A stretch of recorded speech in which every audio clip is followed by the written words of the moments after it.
At that time, I don't think you and I even realized that there was anything wrong with that behavior because all of our friends and our peers were kind of functioning the same way. We were just all doing the same thing, so no one even thought twice about it.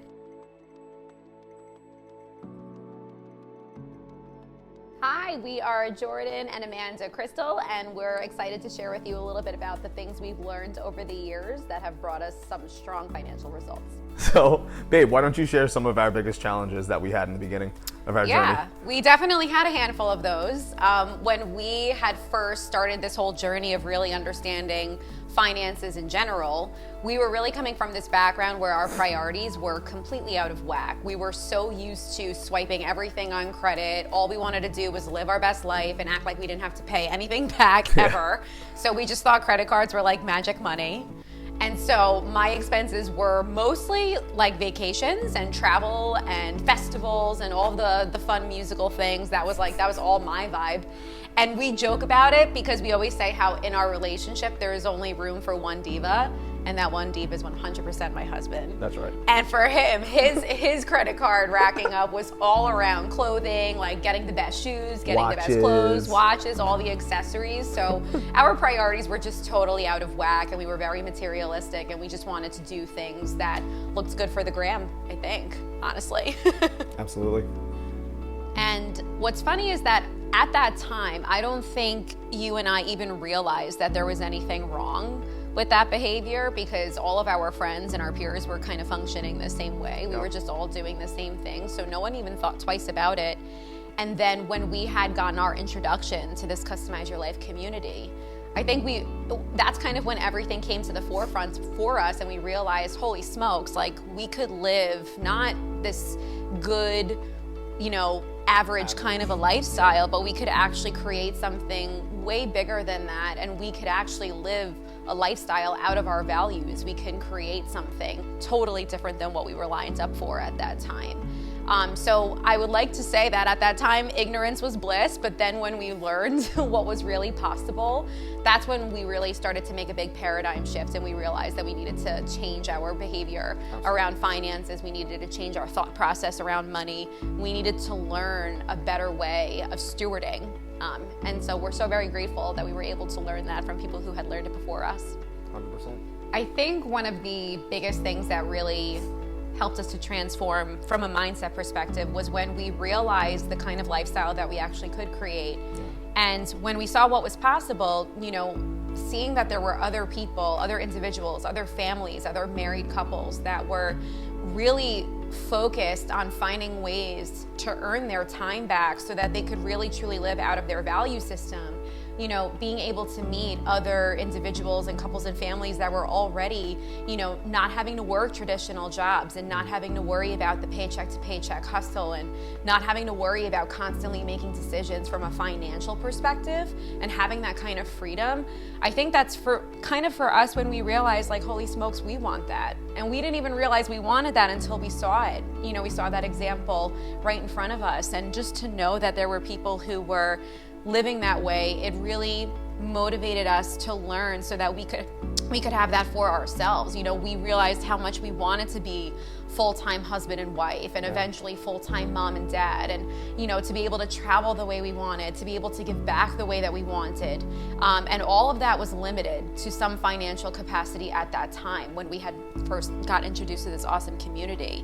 And I would say that the greatest thing that we had received from being a part of this community was understanding what unity really meant.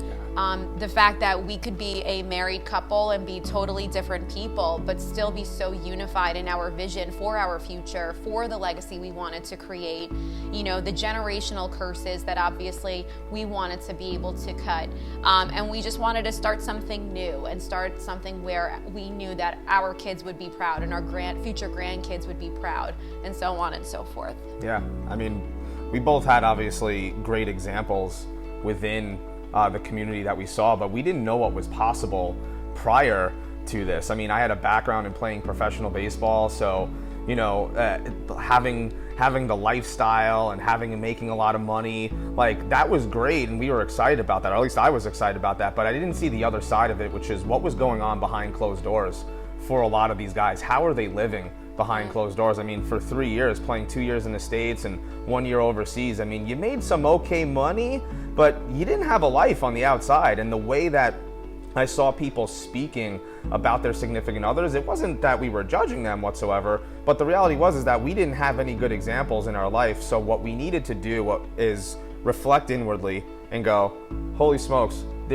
I had a coach in baseball that could teach me and give me perspective so I can become better.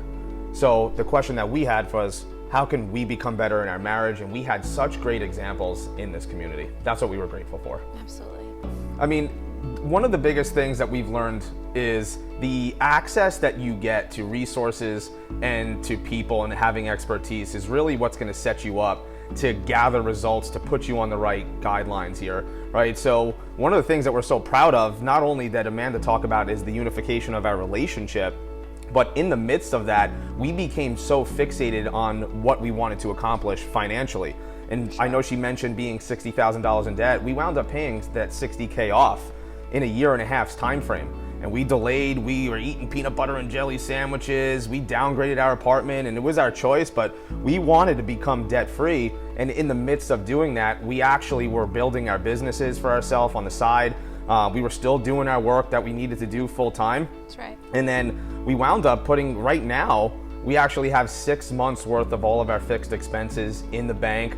What's even greater is that we're expecting. So in June, Amanda is going to be walking away from full-time work. She'll never go back to work again, so that when our baby shows, we don't know if it's a boy or a girl yet, we'll be able to have her as a full-time mom. And we're really excited about that. So of course we're really, really excited to be expecting our first child, and I think the thing that creates a strong sense of security for us is that we were also able to start working with a fiduciary wealth management company. We started working with them back in October to start this whole process of understanding investments, what it looks like to begin your portfolio. Yep. And we're super grateful because we just never had that expertise before. So how awesome is it that you're able to lean on other people who have that kind of credibility to actually support you in your financial goals. And I think when it comes to, for anybody out there who's hearing what we're sharing, I think the biggest recommendation I want to make to you is to really just spend some time and iron out what your priorities are for your life. Really customize what that's going to look like. What do you want your lifestyle to be in the next 5 years, 10 years, and so on and so forth. You know, what kind of legacy are you trying to create for you and your family, your future family? And I just want to encourage that, because I think that it wasn't until we really had those strong, vulnerable conversations with one another about really where we wanted to go and where we wanted to head. We didn't even take any action until that was really crystal clear for us.